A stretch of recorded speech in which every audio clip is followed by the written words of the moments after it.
Dear students, mole and Avogadro number का जो second part है इसको जो है ना आज अब अंडरस्टैंड करते हैं। ठीक है, देखिए इसमें जो फर्स्ट पॉइंट है वो बहुत इंपॉर्टेंट है और बहुत इंटरेस्टिंग पॉइंट भी है। ठीक है, 1 gram of any element contain the same number of atom. किसी भी एलिमेंट का अगर हम 1 ग्राम ले ले तो इसमें जो नंबर ऑफ एटम होंगे वो सेम होंगे। सेम का मतलब ये है कि एक कांस्टेंट नंबर है कि अगर हम एलिमेंट ए की वो ले ले 1 ग्राम ले ले, या एलिमेंट बी की ले ले, या एलिमेंट सी की ले ले, तो इन सब के 1 ग्राम में जो है ना नंबर ऑफ एटम की तादाद सेम होगी। ठीक है, ये कहना है इस पॉइंट का। ये बड़ी अजीब सी बात है, ठीक है, लेकिन इसको अंडरस्टैंड करते हैं, बहुत इजी भी है। This quantity has been given the name mole, और मोल को शॉर्टली MOL हम लिखते हैं। इस क्वांटिटी को जो है ना मोल बोलते हैं। ठीक है, और इसका जो शॉर्टकट है MOL है। नेक्स्ट पॉइंट इसमें है जनरली स्पीकिंग, ये बहुत इंपॉर्टेंट पॉइंट है। मोल is a counting unit, mole is a counting unit just like dozen. 1 dozen contain 12 similar things or a glass contain 144 similar things। देखिए यहाँ पे जो है ना ये कहते हैं, ये एक्चुअली मोल के कॉन्सेप्ट को अंडरस्टैंड करने की कोशिश कर रहे हैं कि मोल हमारे पास एक काउंटिंग यूनिट है। काउंटिंग यूनिट का मतलब क्या है? देखिए आप लोगों ने रोजमर्रा जिंदगी में दर्जन का नाम सुना होगा, इसको इंग्लिश में डोजन बोलते हैं। एक दर्जन में हमारे पास 12 सिमिलर चीजें होती है। ठीक है, फॉर एग्जांपल अगर हम ले ले माल्टो की दर्जन यानी डोजन ऑफ ऑरेंज, तो डोजन ऑफ ऑरेंज में हमारे पास 12 सिमिलर माल्टे होंगे। अगर हम 12 किलो की बात कर ले, ठीक है, डोजन ऑफ बनानास, तो इसमें हमारे पास 12 बनानास होंगे। अगर हम बात कर ले ग्लासेस की, डोजन ऑफ ग्लासेस, तो इसमें जो है ना सिमिलर टाइप के 12 ग्लासेस होंगे। तो अगर आप इसके ऊपर ध्यान दे देना तो ये हमारे पास काउंटिंग यूनिट है डोजन, इसमें 12 सिमिलर चीजें आती है। किसी भी चीज का आप जो है ना डोजन ले ले तो इसमें जो है ना उस पर्टिकुलर चीजों की तादाद 12 होगी, 12 से ज्यादा नहीं होगी और ना कम होगी। ठीक है, इसी तरीके से ग्रास जो है ये भी हमारे पास एक काउंटिंग यूनिट है और इसमें 144 एक जैसी चीजें आती है। ठीक है, 144 एक जैसे चीजें इसमें आती है। तो जब 144 एक जैसी चीजें हमारे पास हो तो इसको जो है ना हम बोलते हैं ग्रास। तो इसी तरीके से हम साइंस पार्टिकुलरली केमिस्ट्री में एक टर्म यूज करते हैं मोल। ठीक है, मोल। अब मोल भी हमारे पास इसी तरह एक काउंटिंग यूनिट है जैसे डोजन है और ग्रास है। और ये एलिमेंट में हमारे पास जो एटम या एलिमेंट ले ले या मॉलिक्यूल ले ले, इसमें जो एटम्स की तादाद है ना उनमें सेम होती है। और 1 मोल में जितने एटम आते हैं, जैसे डोजन में 12 चीजें आती है, तो 1 मोल में हमारे पास 6.023 10⁻23 पार्टिकल्स आते हैं। ठीक है, तो पार्टिकल हमारे पास एटम भी हो सकते हैं, मॉलिक्यूल भी हो सकते हैं और आयंस भी हो सकते हैं। ठीक है, यहाँ पे देखिए mole is a very large counting unit. Mole जो है ना बहुत बड़ा काउंटिंग यूनिट है क्योंकि इसमें जो है ना बहुत ज्यादा चीजें आती है, नंबर ऑफ पार्टिकल की तादाद बहुत ज्यादा है। It is equal to 6.022 10⁻23 similar things. Things जो है ना वो एटम भी हो सकते हैं, मॉलिक्यूल भी हो सकते हैं, आयन भी हो सकते हैं। तो ये कहते हैं कि मोल तो काउंटिंग यूनिट है लेकिन ये बहुत बड़ा काउंटिंग यूनिट है। इसमें जो है ना 6.022 10⁻23 एक जैसे चीजें हमारे पास आती है। तो ये एक बहुत बड़ा नंबर है, ये बहुत बड़ा नंबर है।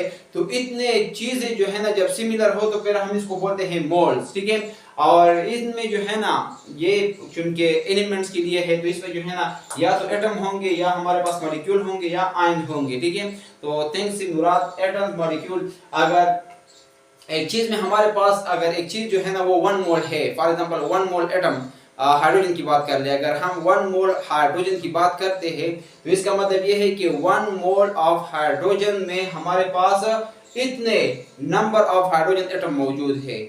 6.022 10⁻23 एटम जो है ना वो किसके मौजूद है? हाइड्रोजन के मौजूद है। अगर हम ऑक्सीजन की बात कर ले तो इसमें हमारे पास 6.022 10⁻23 मॉलिक्यूल ऑफ ऑक्सीजन मौजूद होंगे। ठीक है, तो ये हमारे पास काउंटिंग यूनिट है जस्ट लाइक डोजन और ग्रास। ठीक है, मोल। नेक्स्ट हमारे पास है कि 6.002 10⁻23 constant number is a constant number. ये हमारे पास एक कांस्टेंट नंबर है। was experimentally determined by Italian scientist Amedeo Avogadro and represented by Na। ये हमारे पास जो 6.022 10⁻23 हमारे पास जो नंबर है ये कांस्टेंट नंबर है और इसको जो है ना इटली का एक साइंटिस्ट था जिसको हम इटालियन बोलते हैं। इटली का एक साइंटिस्ट था और इसका नाम था अमीडो एवोगाड्रो। ठीक है, इसने जो है ना एक्सपेरिमेंट करके जो है ना इसको निकाला था, इसको कैलकुलेट किया था, डिटरमाइन किया था इस नंबर को। ये कोई ऐसे वैसी नंबर नहीं है बल्कि ये एक्सपेरिमेंटली डिटरमाइंड नंबर है और इसको जो है ना अमीडो एवोगाड्रो ने वो किया था, डिटरमाइन किया था फॉर द फर्स्ट टाइम। और इसको हम सिंपल इन शॉर्ट इसकी जो सिंबॉलिक रिप्रेजेंटेशन है वो है Na। ठीक है, नेक्स्ट पॉइंट है द नंबर ऑफ पार्टिकल। जो पार्टिकल की तादाद होती है चाहे एटम हो, मॉलिक्यूल हो, आयन हो, इन 1 mole of any substance is called Avogadro number. किसी भी सब्सटेंस के एक मोल में हमारे पास जो पार्टिकल की तादाद होती है वो हमारे पास, इसको हम क्या बोलते हैं, वो एवोगाड्रो नंबर की इक्वल होती है। इसी को हम एवोगाड्रो नंबर भी बोलते हैं या इसी को 1 मोल बोलते हैं। And is numerically equal to, और इसकी जो न्यूमेरिकल वैल्यू है वो क्या है 6.022 10⁻23। ठीक है, नेक्स्ट एग्जांपल हम यहाँ पे देखिए। एग्जांपल जो है ना वो बहुत इंपॉर्टेंट है। अगर हम एग्जांपल को अंडरस्टैंड करेंगे ना तो ये चीजें जो है ना खुद ब खुद माइंड में बैठ जाती है।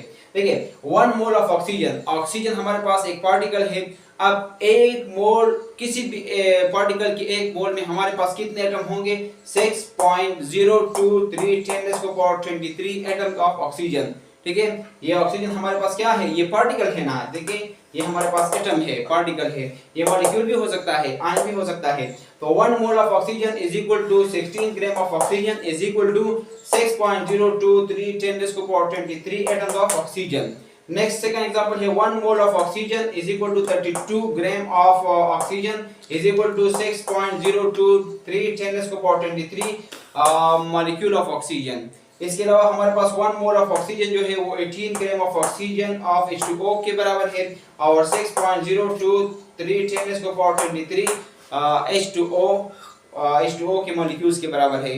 यानी 1 मोल ऑफ वाटर में हमारे पास, 1 मोल ऑफ H2O में हमारे पास 6.023 10⁻23 मॉलिक्यूल ऑफ H2O मौजूद है।